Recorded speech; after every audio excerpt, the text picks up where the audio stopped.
I'm Broms, and I'm the author of Feast. I just decided in early 2015 that I was going to start sharing my writing online to whoever wanted to read it, to whoever was willing to read it. I didn't know what it would bring. I knew that if I wrote consistently that it would bring something, but I didn't know what that would be. In a couple more years, I started to realize that people were interested in what I had to say and what I had to write. And it was just a natural sort of evolution into the book. You do not find the love of a woman like her at a party, in a market, in a bar, or by swiping right.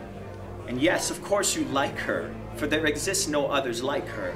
But need I mention, she does not apply to common crude convention. She will not be bought, sold, ghosted, nor told. No, you will never find her. Instead, she may find you, only if you are worthy, and not when you are ready, but when she is. It's a bit of a trip putting yourself out there, you know, in the internet land.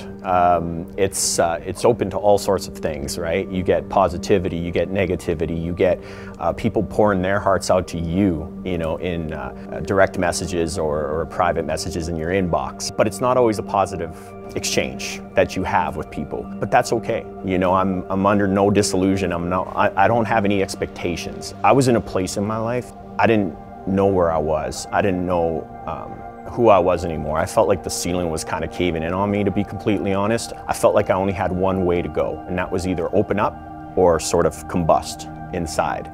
I didn't want to do that. I didn't want to, you know, duck out early, you know what I mean? I just turned 40, you know, relatively young. So I felt like I would open myself up and see what that would bring, because nothing else was working. It was selfish at first. You know, I had to get what I was feeling out.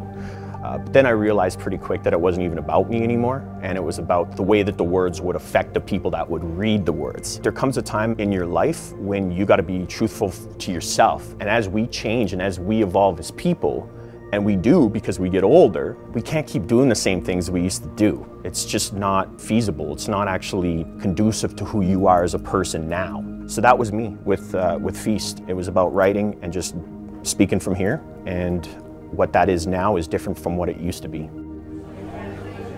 God and the devil walk into a bar. Stop me if you heard this one, please. God is wearing his Sunday best, the devil in Prada, of course. The two order drinks and they laugh like hell. Then God tells the devil he misses her. The bartender asks why the two had broken up, suggesting compromise is the key.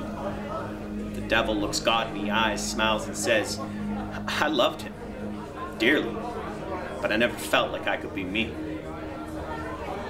It's really exciting, man. It feels like coming home, and yeah, I'm just really proud, and I'm just gonna keep doing what I do. We sit together alone in this picture house, watching the films only we wish to watch. Just two hands grazing in a popcorn box, side by side, down an empty aisle, laughing, crying, eyes hidden at times, whispering plot lines while offering praise for not listening to critics, for not following crowds. We run the house now, sharing spoilers and pockets of candy, hoping and dreaming, just two cinema sinners, sitting still, watching the world till the end credits roll.